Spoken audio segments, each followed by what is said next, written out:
All right, folks, we're going to go ahead and get started here. Thank you all for taking the time to jump on today and join us for webinar number 3 for Cybersecurity Awareness Month on the topic of the importance of IT policies and procedures. My name is Jeff Yeagley with Compass IT Compliance, and I'll be moderating today's webinar. Just a couple of quick housekeeping notes before we go ahead and get started. If everyone could do me a favor and just mute their lines. That way there's no background noise or any type of distractions while Derek is presenting. That would be excellent. Also, we're going to be having a Q&A session at the end. So if you have any questions, there's a chat feature on the bottom of your screen. You can go ahead and type any questions in there, either address them to myself. Again, my name is Jeff with a G, or you can address them to everybody and we can answer those at the end of the presentation. So today, again, we're going to be talking about the importance of IT policies and procedures. Today's presenter is Derek Boczenowski. He's our AVP of IT Audit with Compass IT Compliance. Derek has extensive experience conducting many different audits, whether it's healthcare, PCI compliance, higher education, government, a little bit of everything, and he's very knowledgeable, particularly around this area and this topic. So without further ado, I'm going to turn the presentation over to Derek. Go ahead, Derek. Take it away, man. Thanks a lot, Jeff. And thank you, everybody who signed on to today's webinar. It's good to see the list. For those of you that I've met either on the phone or before in person, welcome. And those that I haven't, welcome as well, I guess. Anyway, today, as Jeff said, we're going to talk about the importance of IT policies and procedures. I will apologize in advance. This is certainly not the sexiest topic that you will encounter, not even this month in Cybersecurity Month. I know we've given another couple of webinars already, and they've been really, really outstanding. However, this is one of the most important topics that we tend to go over for a couple of different reasons. Not the least of which is that anybody who's been through an exam or an audit or anything like that, this is one of the first things that people ask for, and it's one of the things that are most scrutinized. So quickly, this is going to be a fairly quick webinar today, but here's a quick overview of the agenda is you know, what actually is a policy, procedure, standard, and I even added a guideline as well. Policies and procedures for security, compliance. Talk a little bit about business continuity and disaster recovery and why those are important to have written plans for those. Incident response, same thing. And then as Jeff said, at the end of the presentation, we'll have a Q&A as needed. So we'll jump right in. What is a policy? Those of you who have gone through audits before, normally the first question that we ask for in terms of documentation is, can you give us all your policies, all your information technology policies, all your information security policies, anything that's out there. So it's a high-level document. This isn't, if you have a policy that's 45 pages, and I don't mean a written security program, I mean a policy, like a password policy, for example. If you have something that, you know, you're getting to 8 or 9 pages, you've probably added a lot of procedure and explanatory text in there. But it's supposed to be a very high-level document. It identifies the rules for all individuals who are going to use the assets and resources and how they access them. And the objectives include ensuring the confidentiality, integrity, and availability of system information. You're going to hear that a lot from auditors and security guys. CIA, confidentiality, integrity, and availability. So a policy is a living, breathing document that's updated regularly based on business, IT requirements, and compliance changes. What that means is when we come in and if we see a policy from 2012, and that was the last time it was updated or looked at, that's kind of a red flag to us.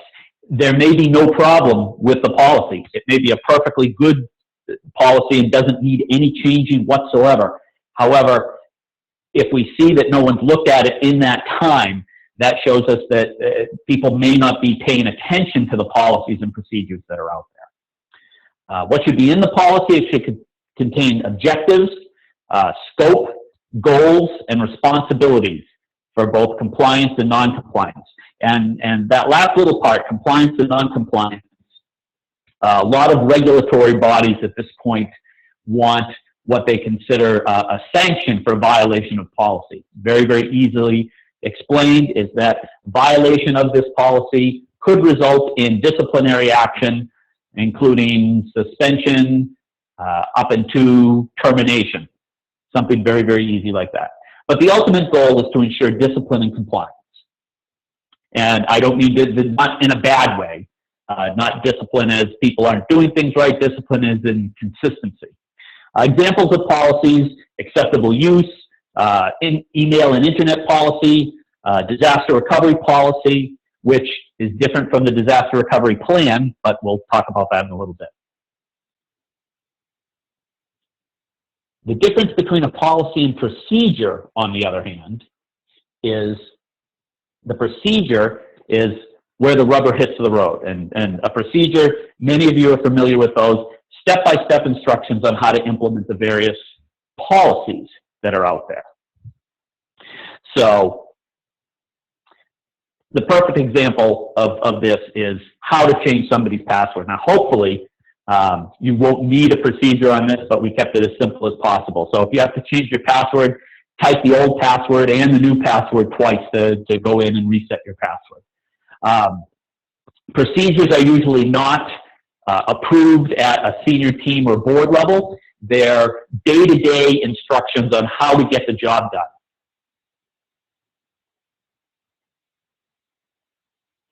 Versus a standard. A standard defines the process or rules to support the policy. And a standard can be directed to a broad audience, specific group, or individuals. So whereas the procedure on how to change a password is a step-by-step instructions, standard, where password is concerned, can be the length of the password or the requirement to use alphanumeric and numeric characters.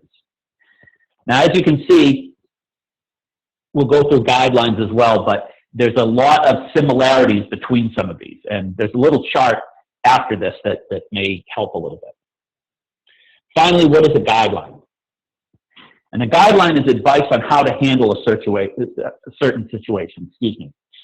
Could be a best practice, but it's not a mandatory control. And a good example of a guideline would be a code of ethics. It's a set of rules that is passed down and kind of guides your behavior. Doesn't necessarily cover every situation. It's not like a procedure. It doesn't say go from A to B to C. It's not actually a policy, but it's what it sounds like. It guides you in making your decisions. So in terms of standards, policies, procedures, I found this little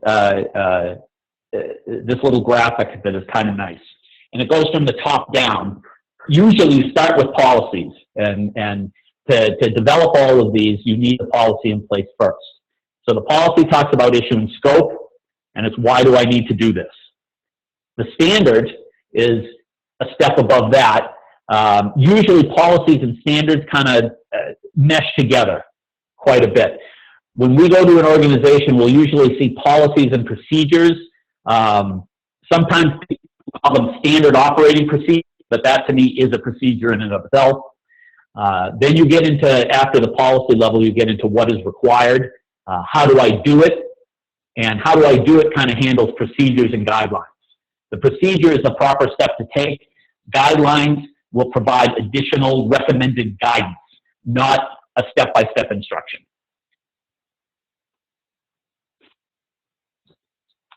So there are two really big areas for policies and procedures as far as we're concerned. And there's compliance, and then there's security. Now, again, those of you who I've met and I've talked to, I work for a company that's called Compass IT Compliance. So we are big in making sure that people are compliant with systems and standards and how they do their job. However, I am an IT security guy for much longer than I've been a compliance guy, in fact. So I will always be very, very concerned where the security of the organization is concerned. So in terms of security, the policy and procedures will outline the rules of the road for employees, why you're doing things, how are you doing them, and what you're doing. Good policies and procedures should address threats and engage employees. Well, what we mean by that is that a set of policies ideally should mitigate some of the risk that goes on by setting standards and setting things that are out there that says, these are the ways these things should be done, here are requirements, and here's how you perform these duties. So who does what, when, where, and why. Outlines the penalties for breaking the rules. Again, that's a lot of the compliance stuff is they're starting to require a penalty for breaking the rules, or making sure that staff understand that there will be repercussions for doing that. And that's come from the compliance end of the world, where lawsuits come and say, well, of course I signed the policy, but nobody said I would get in trouble for violating it. It's one of those, this coffee is too hot rules. And then the most important thing is a good policy and procedure will strengthen the security posture of the organization, as well as insisting in meeting compliance regulations. So when you have a good policy followed up through with a good procedure, you have an explanation of why you're doing what you're doing, who's responsible for doing it, and a consistent way of performing. And that in and of itself is going to strengthen the security posture, because you don't have 20 different people doing things 20 different ways and possibly raising a risk of a breach or a problem. So compliance as well as security is also very important. So policies and procedures, as I said earlier, are required for all compliance initiatives and core audit frameworks such as NIST, COVID, and ISO. Common security controls, any sort of standard that you guys audit to, that you guys take a look at, FFIEC, if it's banking, is the first thing it asks for is what kind of policies and procedures do you have? How often have they been reviewed? Have they gone up to the board for approval? And so forth. Compliance regulations are constantly changing. Policies and procedures must change too. One of the first things we look at when we come in is how often are these being reviewed? How often are they being changed? Again, they don't, when it says policies and procedures must change, they don't need to change as long as they still meet the business requirements of the organization and the compliance requirements. But they do need to be reviewed on a regular basis. Comply with the intent, not what is written. Now, this seems a little counterintuitive, because you would think that a policy in and of itself tells you exactly what's written down, and the procedure should tell you exactly how to accomplish it. In this case, what I mean by this, comply with the intent, in a lot of cases, we find, because regulations are changing and cybersecurity comes along and things like that, that you can't spend once a month updating all your policies and updating all your procedures. So you may have something in there, the intent of the policy being one thing, but you may miss a cybersecurity issue and not have it completely written down. So bear in mind, a good set of policies and procedures, what's the intent of this? It's meant to either secure something or inform. It's the difference of going with the letter of the policy and the letter of the law versus what the intent is of the policy and the procedure. And build a culture of security and compliance. Building a culture of security and compliance becomes easier to achieve for policies and procedures, with policies and procedures. So a couple of the biggest areas of written documents in this day and age are disaster recovery and/or business continuity and incident response. Out of all the policies and procedures, these two have kind of taken on a life of their own in terms of cybersecurity and other threats to the organization. So everybody knows what disaster recovery is at this point. Most people know what business continuity is at this point. Business continuity is above and beyond disaster recovery is it deals with how to resume normal business operations versus disaster recovery, which is bringing back systems and tools. So once they were very, very separate. Usually IT handled the disaster recovery and management took care of business continuity. Really now it's unusual to see a disaster recovery plan separate from a business continuity plan. One is a subset of the other. The DR is normally a subset of BCP. And IT security policies, why it's so important.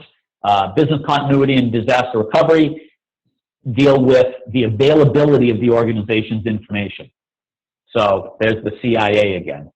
And IT security policies and procedures are essential for an effective BCP to ensure consistent operation. So one of the things that I happen to see a lot in business continuity and disaster recovery plan is what I consider the bare bones plan. And it outlines the steps you should take and to recover data and the way things go to get people in. But what it doesn't take into account is, are there policies and procedures to actually resume business? So if you have an alternate way of doing something while you're in the midst of a disaster, if you have a manual process, if your payroll system is down but you have to type checks out, if you're an IT guy and you're in alternate location B with an alternate set of systems and an alternate set of servers, do you guys have procedures around being able to make those work? And here's why it's so very, very important to do this when we're talking about disaster recovery and business continuity, is although you never actually want to enact these plans and these programs, if you have to do so, there's a very, very real chance that you will not have 100% of your staff around. So you may not have that knowledge expert available who knows how to type out the checks manually or knows how to bring up the systems in the case of the knowledge expert being unavailable. We've seen it happen on many occasions, and even going through and testing the plans, we see if we don't let the person who has the keys to the kingdom talk, it's a much different conversation.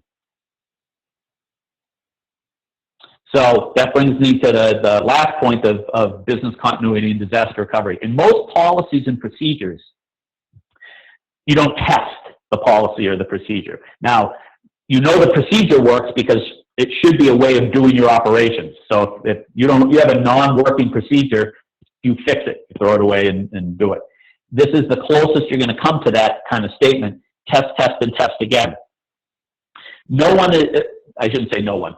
In most organizations, you're not going to pull the plug on everything and do a full disaster recovery business continuity test. But you are going to be able to sit around a table and do a tabletop test. You're going to be able to possibly test or bring up certain aspects of your environment back and forth. And the reason it's important to do that is there's several reasons, but the most important is to find out, when you do this process, what isn't working. What haven't you thought of?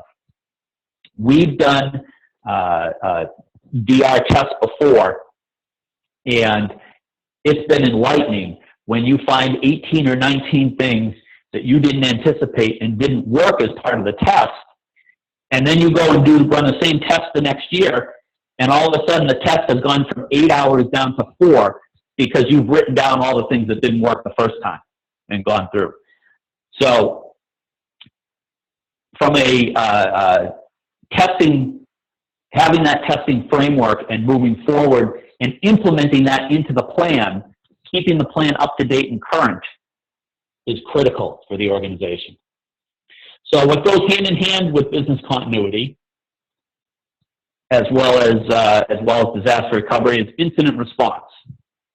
So in this day and age, cybersecurity has brought incident response plans to the forefront of many organizations' policies and procedures.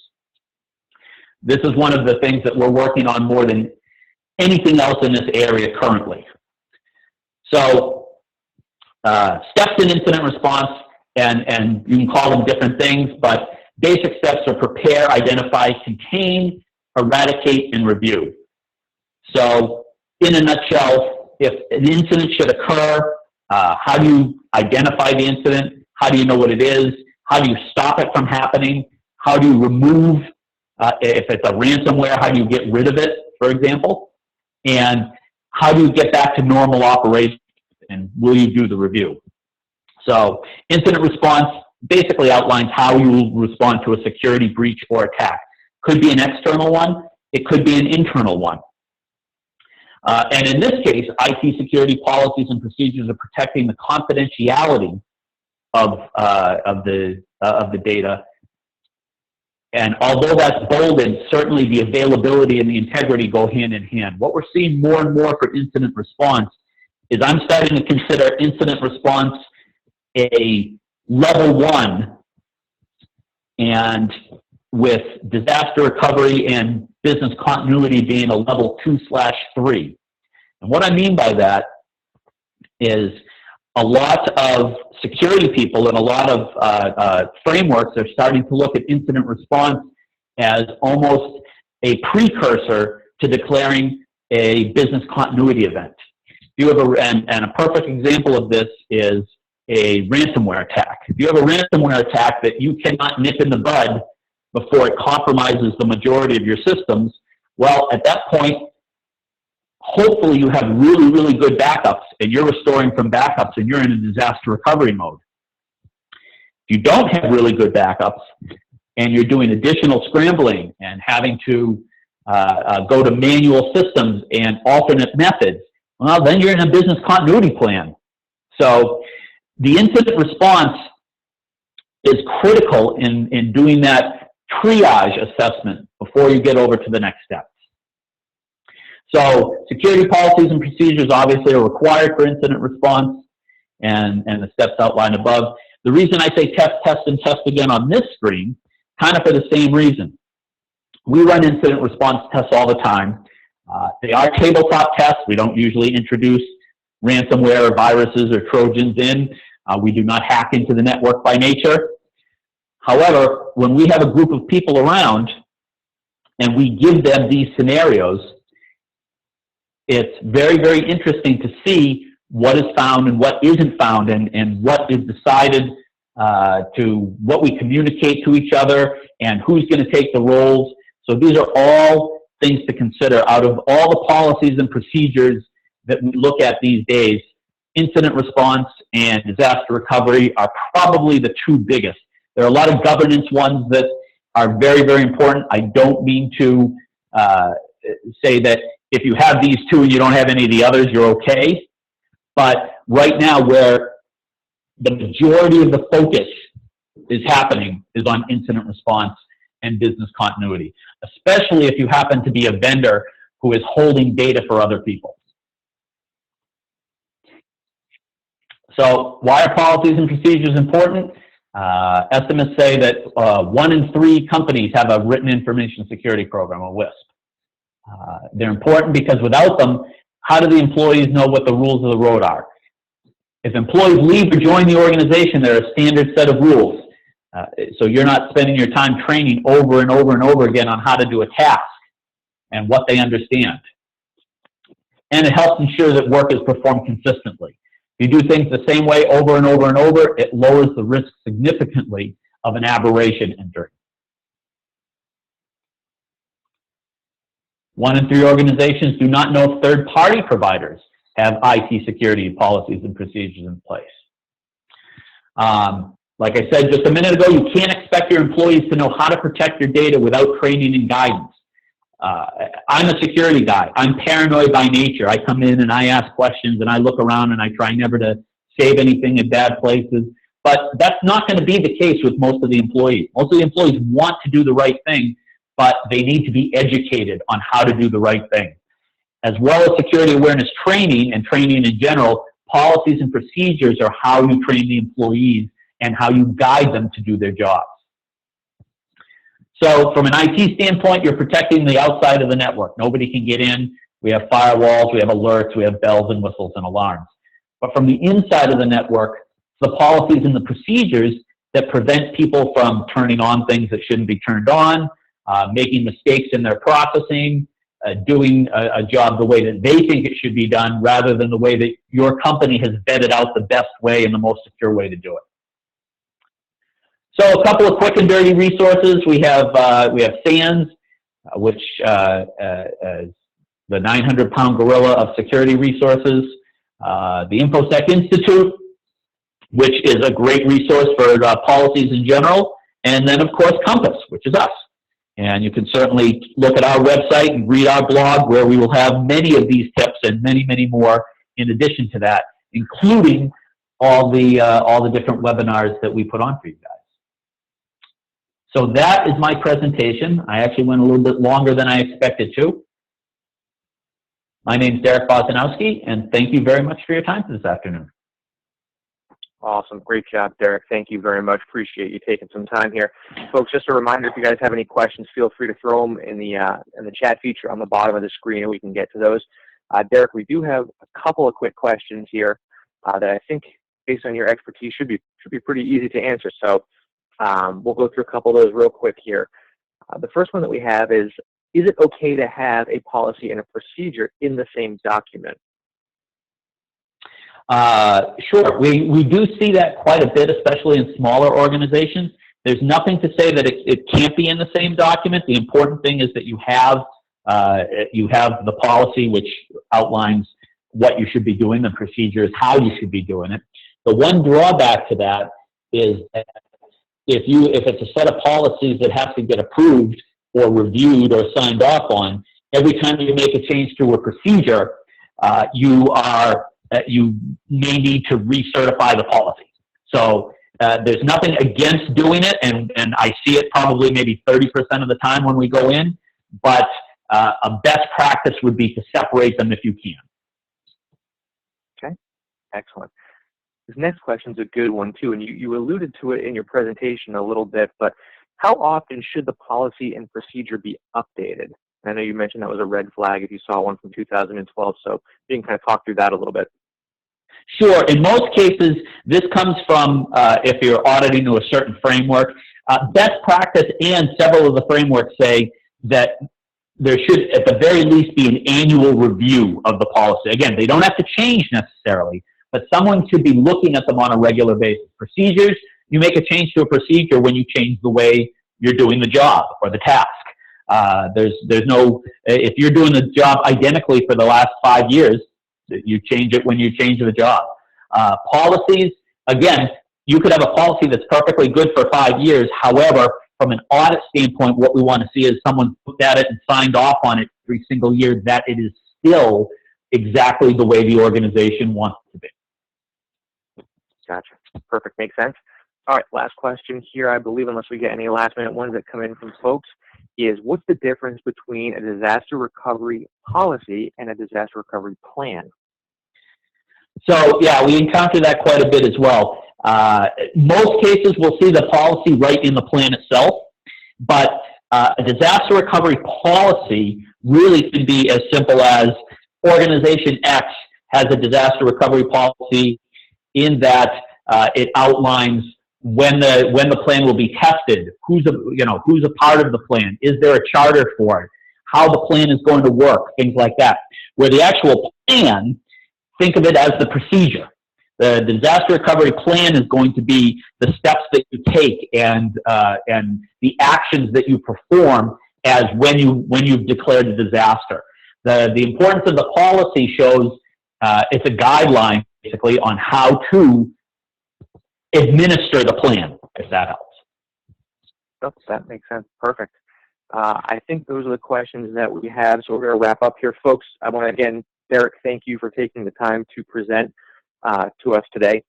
Thank you, everyone, for joining us for our third webinar of the month. It's been a very busy month here at Compass, so appreciate you taking some time out of your day. Next week, we're going to hold our final webinar for Cybersecurity Awareness Month, and it's actually one that I'm looking really forward to, as we'll be co-presenting with our CPA firm partner, the Santo Priest & Company, on demystifying SOC reporting and the 5 trust service principles. So feel free to register on our website. You'll see some invitations coming out. But again, folks, thank you again for your time, and we look forward to seeing you guys next week. Have a great week, everybody. Thanks, everyone.